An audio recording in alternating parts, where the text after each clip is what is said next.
Greetings. Just a brief introduction about this series of videos. We will be doing what's known as 8 or 10 Tai Chi. The reason for 8 or 10 is if you count the opening and closing moves, it's 10, and if you count the non-mother moves, it's 8, obviously. Many people do this one move each side.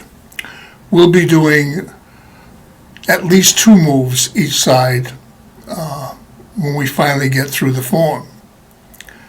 I will break this down into each video being one particular move, and in some cases just one side and another video for the other side. I will do as much as I can to help you to understand what we are doing. Everyone learns different ways, and I've gotten requests for all kinds of different things over the years.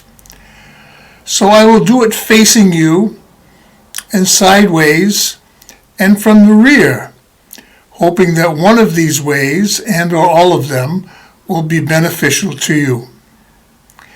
Please remember that this is relaxed. There's no test. There's no criticism of your performance. All my comments that are made directly to you if you come to my classes are meant to assist you, not to criticize you or belittle you in any way. As long as the principles are followed, and I'll keep those simple, you will benefit from the Tai Chi, whether you become a world-class competitor in some tournament, or you just do it in your home for your own benefit and enjoyment. There's no perfect technique. There's no really awful technique. There's just technique that doesn't follow the principles. Relaxation is paramount. Usually Tai Chi instructors and martial art instructors in general emphasize relaxing the shoulders. That's very important, but it's important that you relax everything. Relaxing doesn't mean you turn into a noodle and fall down in a puddle on the floor. It means that you are not consciously or subconsciously tensing muscles for no reason whatsoever. Such as a very simple explanation, if I were to pick up my arm,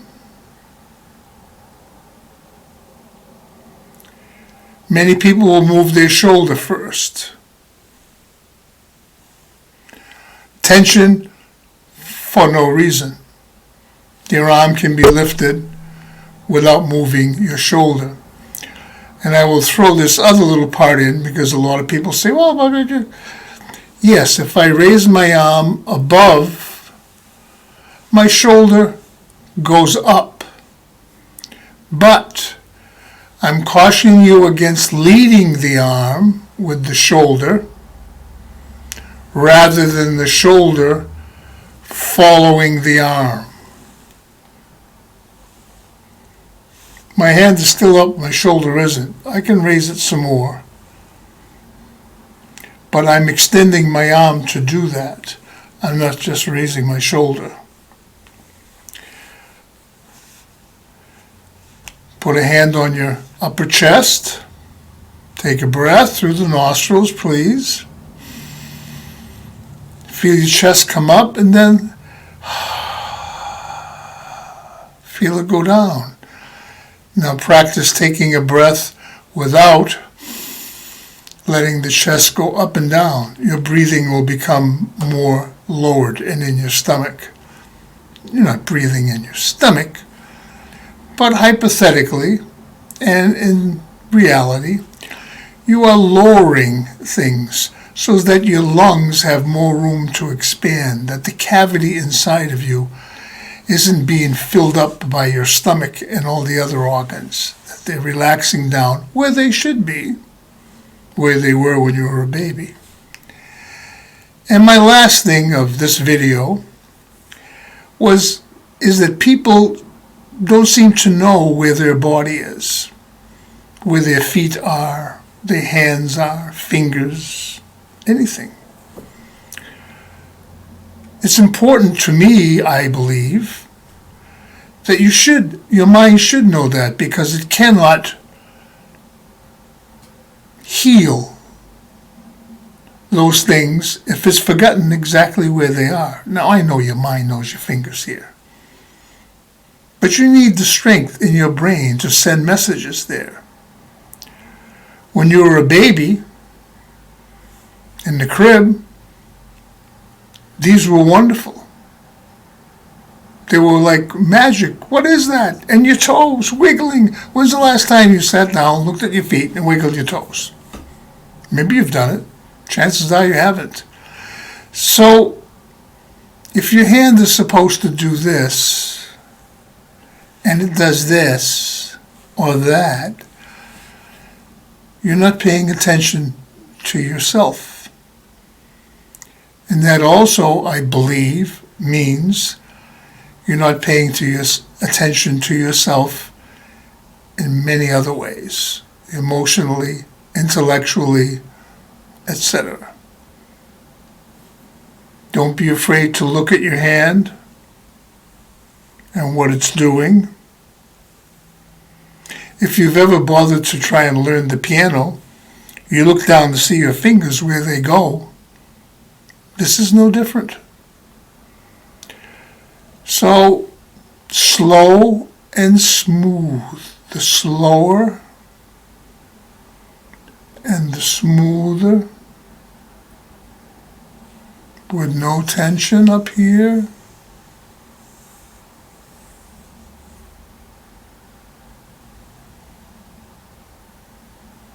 And then have the body move the arm. Doesn't matter where we move, the body moves them. The arms don't move by themselves. We move as a unit. So thank you for listening. This will be video introduction.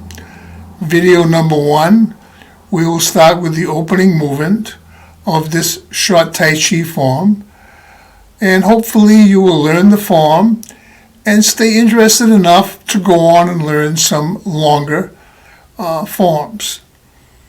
You need not do that. If you do this form or repeat the movements 4-6 times each, you'll get a full Tai Chi workout, physically and mentally. And remember, most people take classes today that are follow-along classes. They don't have to learn anything.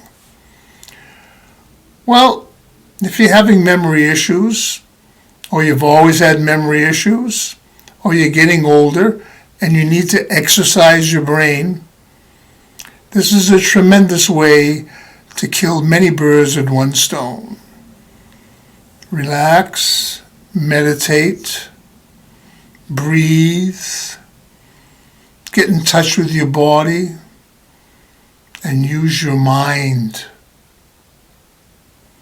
Thank you, and I'll see you in the next video. Goodbye.